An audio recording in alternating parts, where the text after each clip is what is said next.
என்னடி ஆச்சு? அவரை நோட்டி கொண்டு போய் நோனா மரத்தை வச்சாங்க. நோட்டி போய் நோனா மரத்துல வச்சுட்டா ஒன்றாடி பேர் காலையில தாலியா இருற யாரும் தாலியா இருக்கிறடா இருற நோண்டி போய் நோனா மரத்துல யாரும் தாலியா இருக்க மாட்டாங்க கவுத்து தாண்டா இருப்பாங்க கம்மிடுறா அதான் நீ அர்த்த பையன் தான் தெரியுமா உனக்கு ஐயா நான் ஒரு சிந்தி ஐயா நான் ஒரு சிந்தி கத்தி நட்டம் ஒரு கையிலே தண்ணி இருந்து கப்பா இருந்து இந்த காலகாலம்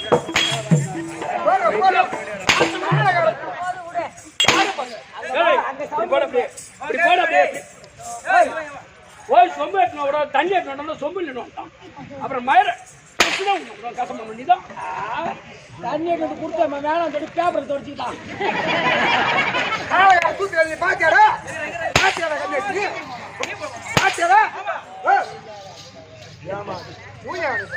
இவன் நேத்து மருமகிட்ட பல்ல பிடிக்க மீன் காட்டு பாக்கா 10 நாள் ஆட்டாடிட்டு வீடு போனாயம்மா வீடு போனோன்னு கெண்டா போய் போச்சு இவன் பொண்டாடி சொல்லிட்டு மருமகளை கட்டி பிடிச்சா போல எந்த தொடர்பு காட்டியா புண்ணா 2 பல்ல நீ இல்லையே கட்டி மாட்டான் தாண்டா நீ கட்டிக்கோ நீ தாண்டியா தாண்டியா அரோகலா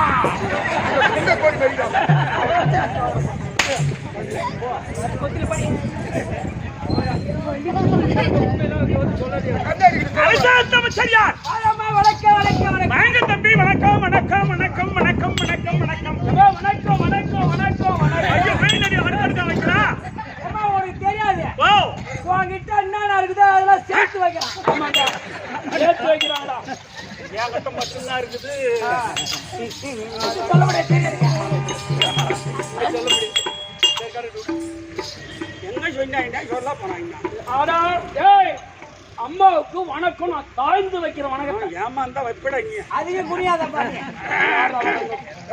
தம்பி ஏம்மா சபையை பார்த்தவையா சபையை பார்த்து எப்பேற்பட்ட சபை லட்சுமி கடாட்சிபுரி சபை இது எதனால் கூடப்பட்ட சபை அந்த திரௌபதி அம்மன் திருவிழா கூடப்பட்ட சபை திரௌபதி அம்மன் கூடப்பட்ட சபை நேற்று திரௌபதி அம்மன் அம்மனுக்காக கூடப்பட்ட சபை அது சரி தம்பி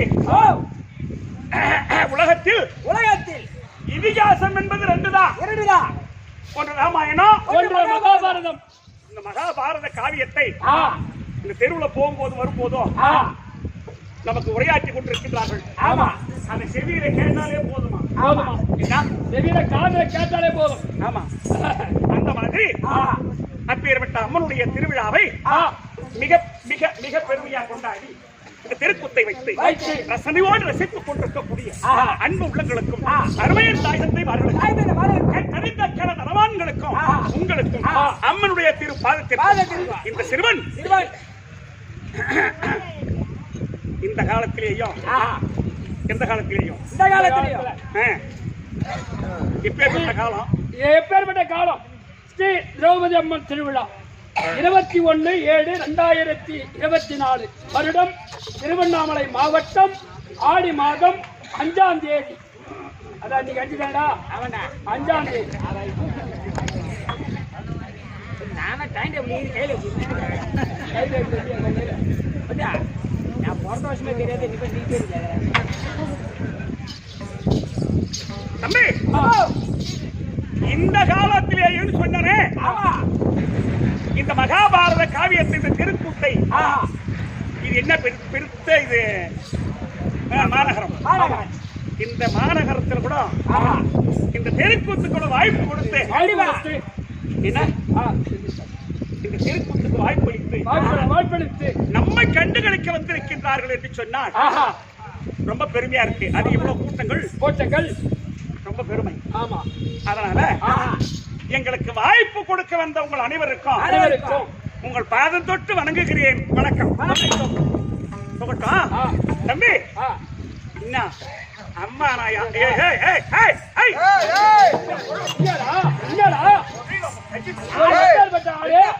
ஒரு அம்மா ஒரு தாய் கூட வந்தா என்னடா நீ மட்டும் கை ஏதோ சோனி கைச்சிரு உனக்கேண்டா உப்பு மிளகா போட்டு சாப்பிடல நாளைக்கு இப்போ மருமக உப்பு சோறு செருப்புலாம் தருவா தின்னு. ஒரு அம்மா சபைக்கு வந்துட்டா அவங்களுக்கு எப்படி மரியாதை கொடுக்கணும், அவங்க கிட்ட எப்படி ஒழுக்கமா பேசணும், அவங்க கிட்ட எப்படி கை கட்டி நிக்கணும், அவங்க கிட்ட எப்படி பேசணும், நம்ம கிட்ட படிவாங்க. இவன் என்ன மாதிரி நல்ல பேர் எடுக்க மாட்டாமா? எம்மா நெட்ட விட்டாங்க படியில கொண்டி வசனத்தை விடுறான் நெல்லு பண்ணி ஜனங்களுக்கு ஒண்ணும் தெரியாது பாரு. இல்லம்மா ஆய மூடு டெய்லி 5 ரூபாய் ஏமா ஏன் வட்டி கூட்ட காசு திரும்பி வரலங்க.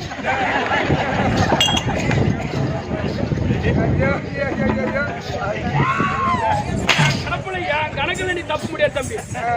அப்படியே ஆத்தா பொண்ணுல வட்டி ஏண்டா எத்தனை பைசா வட்டி விடுறாங்க? உனக்கு கடமை வாங்கக்கூடாதா? யாராவது 10 ரூபான்ற எனக்கு நான் மட்டும் என் கல்யாணத்து ஒரு ரூபாய் குடிப்பியா? அது அவருடைய திறமை அதை பத்தி பேசாது. அது போட்டோம். அம்மா நான் யாரும் தெரிஞ்சா அதிகம் பேச மாட்டேன். அம்மா யாரு தெரியுமா? அம்மா பெரியாடா. அம்மா பெரியாடா. ஆமா எத்தனை மூட்டை அடுக்குவேன்? 4 டார்ஸ் உள்ள உள்ள. ஏமாண்டா உள்ள. என்ன தம்பி ரொம்ப பேசுறேன்? ஆமா ஆமா இந்த அரசாங்கத்துல இவனை வச்சிருக்காத, நான் வர வேலைக்குன்னு உனக்கு. ஐயோ அவனை வேலைக்கு வச்சுட்டா உன்னால ஆக்கி கொட்ட முடியாது. நான் எப்படி சாப்பிட்டாலும் கரெக்டா இருப்பேன். எப்ப வந்து நீ கரெக்டா இருப்பேன்? ஐயா ஐயா அவன் குனிஞ்சா ஏஞ்சிக்க முடியாது. அவனால வேலைக்கு வர சொர்ண முருகமேனி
இன்னைக்கு உங்களுக்கு நாடகம் இல்ல, பிள்ளைங்களுக்கு இன்னைக்கு இது கதையான நாடகம். ஆமா, அது மகாபாரத கதையில கர்ணமோட்சம் சொன்னா இன்னைக்கு 2 வேஷம் தான். இதுதான் 2 வேஷத்துல 2 வேஷம் தான். கதையும் கதையா தான் கதையா போகும்.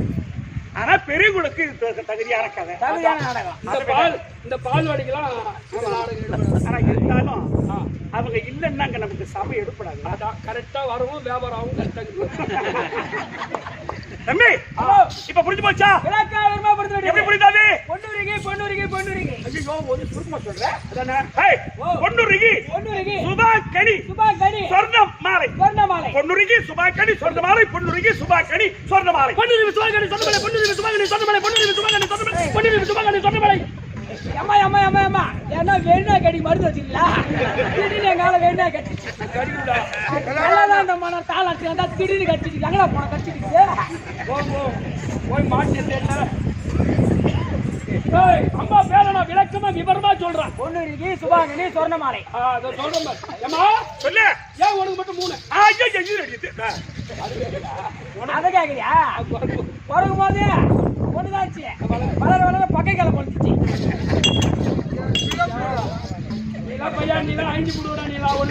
தண்ணி கிடைக்காதா? சோறு தின்னுவோம் போடா. உனக்கு கேட்டு பாட்டலாம் அவரை கேட்டது நீ கொடுக்க முடியாமா? ஆனா பிறந்தாலும் பெண்ணை பிறந்தாலும் ஒருத்தருக்கு ஒரு பெயர். உனக்கு 3 பெயர் வந்த காரணம் என்ன? நீ அப்படியா கேட்ட? உனக்கு மட்டும் அம்மா 3ன்னு கேட்கறான். அவங்க பிறக்கும் போதே 1 இருந்து அப்புறம் வளர வளர 2 வளர்ந்து போச்சுன்னு.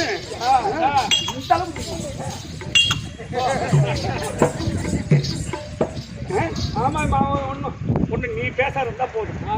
அவனுக்கு வழிகாட்டியே நீதான். இன்னைக்கு பேசவே கூடாது. ஆமா வேமா இன்னும் வாய்ஸ் மாதிரி நீ மாதிரி பேசிட்டு இருக்கிற.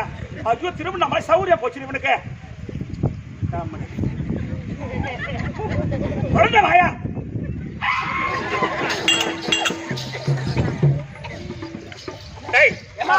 பொன்னருகி 3 பெயர் வந்த காரணம் என்ன? எங்க அப்பா சுபாங்கமன்னனுக்கு வெகு நாளா பிள்ளை இல்லாத கோயில். அவர் போகாத கோயில் இல்ல, போகாத கோயில இல்ல, கட்டாத கோயில இல்ல, செய்யாத தபம் இல்ல. இந்த மாதிரி சொன்னா என்ன அப்பா பண்ணுவான்? இதான் சொன்ன.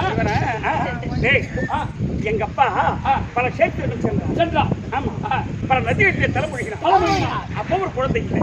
ஒரு நாள் காட்டுக்கு சென்று வேட்டையாடி அரண்மனைக்கு திரும்ப காட்டகத்தில் தபம் செய்யக்கூடிய முனிவர்களை பார்த்து, ஐயா ஐயா முனிவர்களே, எனக்கும் பிற்பாடு இந்த மறுபடியை சூட்டி அரசாட்சி செய்வதற்கு எனக்கு ஒரு குழந்தை இல்லை ஐயா என்று கத்தி கதறி அழுதான். யாரிடத்தில்? முனிவர்கிட்ட.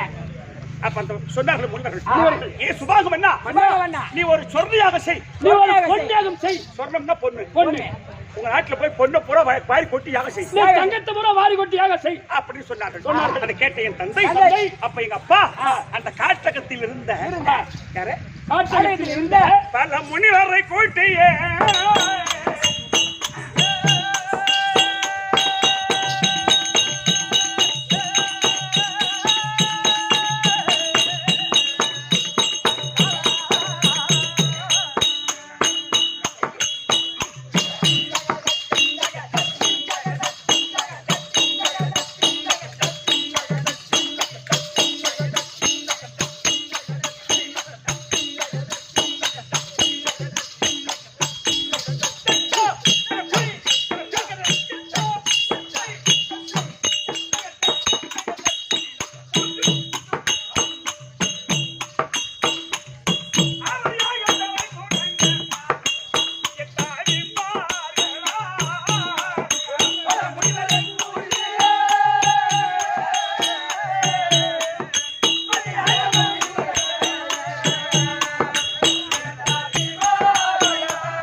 என்னங்க தலையாட்டுற?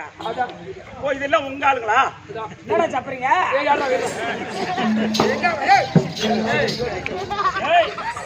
அவன் முட்டாய் தானே சாப்பிடறான்.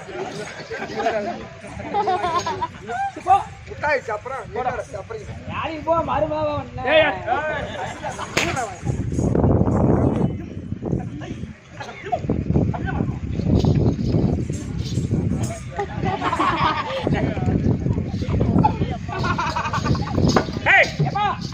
என்ன காரணம்? பேர் எல்லாம் மாசமா இருக்காங்க. இன்னும் சொல்ல வேண்டியது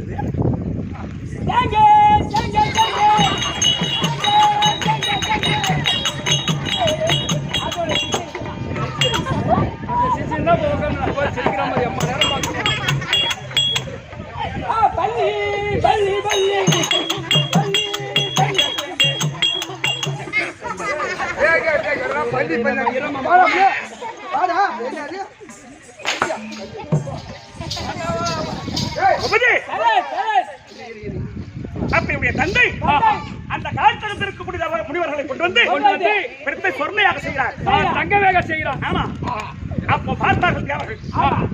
இப்போ ஒரு ரகசியம் நான் கேளு. எப்படியாமா? அந்த காலத்துல முனிவர்களும் சித்தர்களும் ஞானிகள் ஞானிகள் ஆண்டி பெற்றது அண்ணாமலை.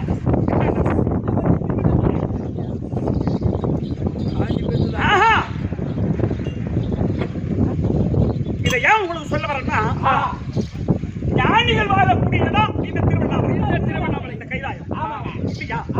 அப்போ அந்த ஞானிகளால் ஏற்பட்டதான் இந்த திருக்கூத்து. ஏன் அந்த திருக்கூத்தை ராவண வச்சாங்கன்னு சொன்னா ராவண தான் தேவர்களுக்கு ஆதாய மார்க்கமா போவாங்க. அப்படி ஆதாய மார்க்கமா போகும்போது அந்த ஈஸ்வர வேஷம் பகவா வேஷம் அப்படி கட்டின்னு ஆடும்போது அப்ப அந்த தேவனை சொல்றான் அந்த வர்ற என் வேஷத்தை கட்டுக்கிறான் ஈஸ்வரர் சொல்லுவாரா அப்புறம் என்ன மாதிரியே இருக்கான் அப்புறம் பாம்புல மேல போட்டிருக்கான் அப்படின்னு சொல்லும் போது அப்ப இந்த கிராமங்கள் சுகித்து இருக்கணும், எப்படி நல்லபடியா இருக்கணும், ராவும் பகலும் நம்ம பேரை வாழ்த்துறார்கள் அப்படி என்று அந்த தேவர்கள் தான் அப்ப ராவண போகும்போது இந்த மாதிரி தெருக்கூத்தை பார்த்துட்டு அப்ப அந்த கிராமத்தை வாழ்த்துவார்கள். இந்த தெருக்கூத்தை ராவணன் நடத்துறாங்க, ராத்திரி வச்சுக்கிறாங்க. ஆமா, அதே மாதிரி எங்க அப்பா உங்க அப்பா யாகம் செய்யும் போது ஆகாய மார்க்கத்திலே சென்ற தேவர்கள் தவிர்க்கா போச்சு அப்போ பார்த்தார்கள் தேவர்கள் என்னடா இது போகும்போது வரும்போது பார்க்கிறோம் வெகு நாளா யாகம் செய்கிறான் இந்த மன்னன் இவனுக்கு பலனே இல்லையே அப்படி என்று பொன்னுலகத்துக்கு தேவகிந்திரன் மனைவி அந்த அம்மா அது கழுத்தில் இருந்த ஒரு சொர்ண மாலையை கழட்டி தங்க மாலையை கழித்து சொர்ண மாலையை கழித்து சொர்ண மாலை ஏன்னா சொர்ணம்னா சில பேருக்கு தெரியாது, அதனால தங்க மாலைன்னா யாரு கண்டா உண்மையில தங்க போடுறான். சரி ரைட் உண்மைதான் சொர்ணம் தெரியாது. அப்ப அந்த தேவகிந்திரன் மனைவி இந்திராணி அந்த தங்க மாலையை கழித்து அந்த சொர்ண மாலையை கழித்து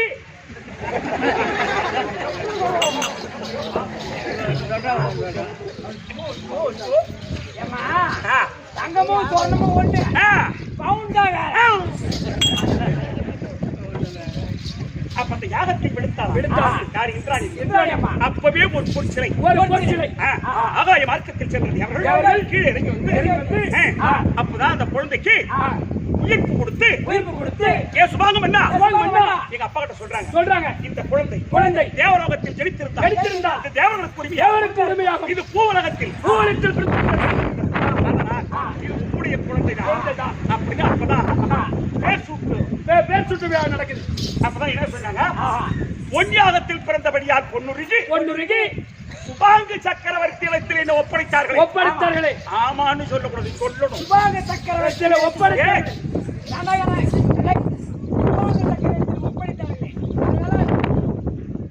சுபாங்கு சக்கரவர்த்தியிடத்தில் ஒப்படைத்தார்களே. சுபாங்க சக்கரவர்த்தி இடத்தில் ஒப்படைத்தார்கள். சக்கரவர்த்தி இடத்தில் சுபாங்கு சக்கரவர்த்தி இடத்தில் ஒப்படைத்தார்கள். அதான்மா சுபாங்க சக்கரவர்த்தி இடத்தில் அதான் என் மணி எடுத்து சொல்றேன்.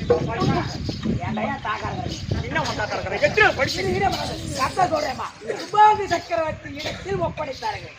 அதனால் சுபாங்கனி அந்த இந்திராணி அம்மன் அது சொர்ண மாலையை கழட்டி விட்டு சிலை உற்பத்தியானதால் சொர்ணம் மாலை பொன்னுருகி சுபாங்கனி சொர்ணம் மாலை உனக்கு ஆமா 3 இவன்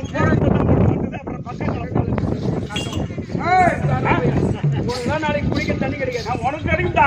12 மணி மேல கடை தருவாங்க. போடா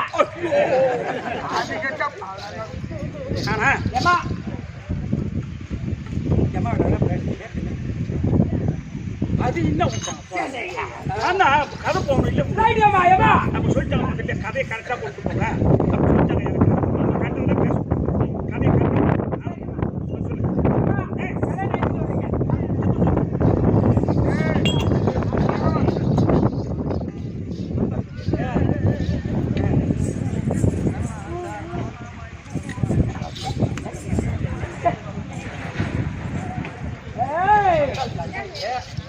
சொன்னா 100 ரூபாய்க்கு யாரும் வர மாட்டாங்க. நம்ம ரேட் எங்க போகுது? 100 ரூபாய் வாங்குற. எவ்வளவு ரேட்? 2400 ரூபாய். யாருக்கு? 1 கிலோ. ஏய் ஏமா கந்தல் பையனா இருப்பியா தம்பி? திருமணம் சுபாங்கு சக்கரவர்த்திக்கு பெண்ணாக பிறந்து அங்குதேசாதிபதி அந்த ஆளைதான் கல்யாணம் செய்தேன். என்ன அந்த ஆளை கல்யாணம் செய்யணும் உன் வீட்டுல மாடு மேய்ச்சாளா இல்ல பால் பாயிட்டு போட்டாளா இல்ல சாடி வரனால உன் வீட்டுல அந்த ஆளை கல்யாணம் செய்யணும்.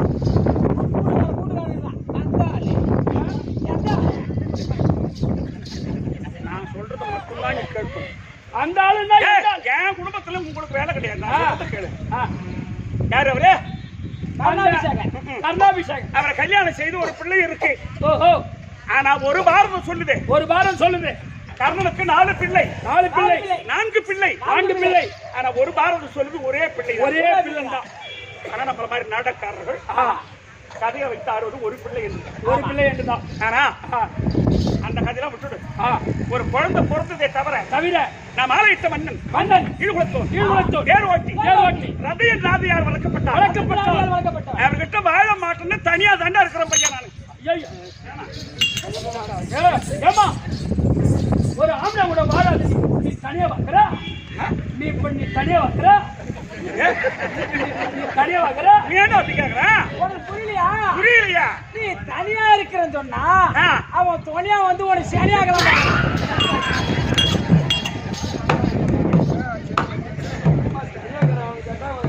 தெரியாத கூட கத்து கொடுக்குற பையனியா? என்ன தம்பி ரொம்ப போகுது? அவன் தனியா இருக்கன்னு கேட்டான். அவனால கேட்டான். தெரியாது அவனுக்கு நீ சொல்லி கொடுப்ப போலக்குதா? ஆனா விதியினால் அவதரித்த விஸ்வகேதன் ஒரு பிள்ளை இருக்கான். ஆனா அது போய் போகுது. என் வாழ்க்கையுடைய வரலாறுலாம் தேவையில்லை உங்களுக்கு. தேவையில்லை. ஆம்படியா கிட்ட வாழாத தனியா தான் இருக்கேன். ஆமா ஆமா அதான் நினைக்கலாம். பேசும் போதே தெரியுது, வாயை பார்த்தா தெரியுது ஆம்படியா கிட்ட வாழ மாட்டான். வாழ மாட்டான். என்ன சிரிக்கிறீங்க? ஆம்படியா தெரியும், தாங்களுக்கும் தெரியும். அதெல்லாம் கிடையாது. அதெல்லாம் போய் போட்டு கதை வேணாம். ஆனா இன்னைக்கு என்ன காரணம் தெரியல. உடம்பு ஒரு விதமா இருக்கு. ஆயாசமா இருக்குது. அதுக்காக எவன் ஆயாசமா கொண்டு வந்து விட்டுருவாங்க. ஆம்பளை இல்லாத தனியா இருக்கிற அப்படின்னு ஆயாசமா இருக்குது. ஆம்பளை இல்லைன்னா ஒரு வேதனை சோகத்துல ஒல்லியா இருப்பாங்க.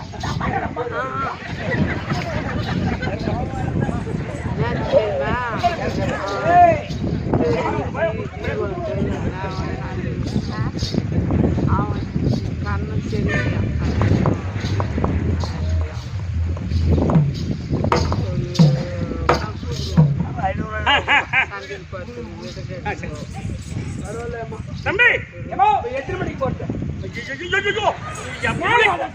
டைம் ஓட கூட மாட்டேன்.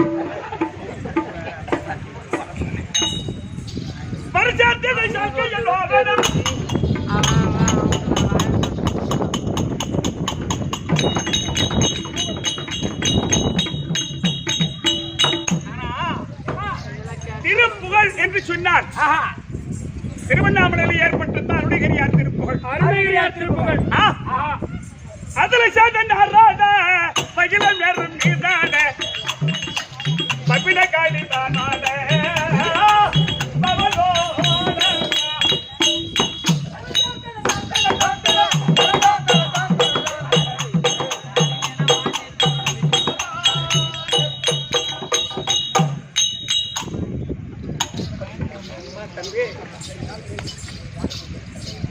ஏன் இதை சொல்ல வரது கேட்டா, நம்முடைய திருவண்ணாமலை மாநகரம் இருக்க இது ஒரு பேரும் புகழ்ந்து போற ஒரு கிராமம்.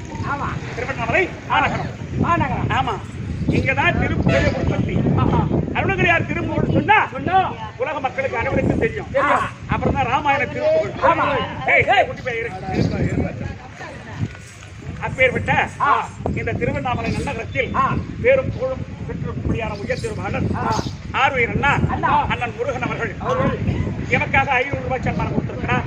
அவர் குடும்பத்தில் எம்பெருமானுடைய கலாட்சம் பெற்று அவருடைய கும்பிடக்கூடிய குல தெய்வம் எந்த கோயிலுக்கு சொன்னாலும் இருப்பாரு. அது மாதிரி அவருடைய குடும்பத்தில் இறைவன் பெற்று அந்த துர்க்கை அம்மன் துறையிருந்து அவர் துர்க்கை அம்மன் கோயிலுக்கு தம்பி தர்மகர்த்தான். ஆமா, எனக்கே தெரியும். அதனால நம்ம தெருக்கூத்து ரசிக்கிறது. ஒரு நாள் கூட பார்க்காத இருக்க மாட்டோம் தம்பி அப்படின்னு. அப்பேற்பட்ட ஆர்வீர் அண்ணா முருகன் எமக்காக 500 ரூபாய் சன்மானம் கொடுத்திருக்கிறார். அந்த குடும்பத்தில் எம்பெருமான் துறையிருந்து துர்க்கை அம்மன் துறையிருந்து காத்து பிரார்த்திக்கிற சுவே ஜெயம் மகாராஜஸ்ரீ மகாக்கிரமூர்த்தி சக்தி கண்டா நல்லூர். ஆமா ஐயப்பண்ணா சரி சரி. ஐயப்பன் என்று சொல்லக்கூடிய அன்பரவர் 100 ரூபாய் கொடுத்திருக்கிறார். அவர் குடும்பத்தில் எம்பெருமாள் ஐயப்ப சாமி துறையிருந்து உடல் பலம் தேகப்பலம் மனோபலம் கொடுத்து காத்து ரட்சிக்க பிரார்த்திக்கிற சுபே ஜெயம்.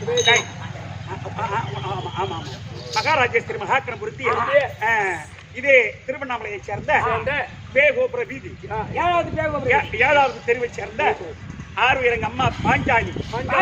அங்க எங்க தெருவுல அங்க ஒரு விநாயகர் கோவிலே கட்டாங்க அவங்க. பாஞ்சாலி அம்மா, இன்னொரு அம்மா பேர் என்ன? மலர் மலர் மலர் பாஞ்சாலி மலர் இவங்க எல்லாம் ஒன்று சேர்ந்து பெண்களே சேர்ந்து அந்த கோவிலையே கட்டி முடிச்சாங்க. அந்த மாதிரி அவங்க நினைச்சாங்கன்னா எதையும் சாதிக்கலாம். அப்பேற்பட்ட பாஞ்சாலி அம்மன் அவர்கள் எங்கள் கம்பெனி கட்டியிருக்காங்க. அவனுக்காக கொடுக்கக்கூடிய என்ன கொடுத்தாங்க உனக்கு சொல்ல ட்ரெஸ் கொடுத்தாங்க. அதனால அவங்களுடைய குடும்பத்தில் எம்பெருமான் துணை இருந்து அந்த விநாயகர் பெருமான் துணை இருந்து ரட்சிக்க பிரார்த்திக்கிற சுபிய ஜெயம். இங்க வசிக்கிற நாடகம் போகணும். நான் என்ன சொல்றேன், இன்னைக்கு நான் நித்திர கூட பஞ்சில் அமர்ந்து நான் நித்திரை செய்ய வேண்டும். தூங்க வேண்டும். நீ தூங்க வேண்டும். அப்புறம் நிக்கிறனா என்ன தூங்குறதுனா ஏன் தான் என் தாக்க இறக்குறேன். ரைட். இப்ப யாரை கூப்பிடுங்க? என் தாஜி சுந்தர தாஜி இப்போ அம்மா கூப்பிட்டாங்கன்னு சுந்தர தாஜி தான் போ.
கேட்கறது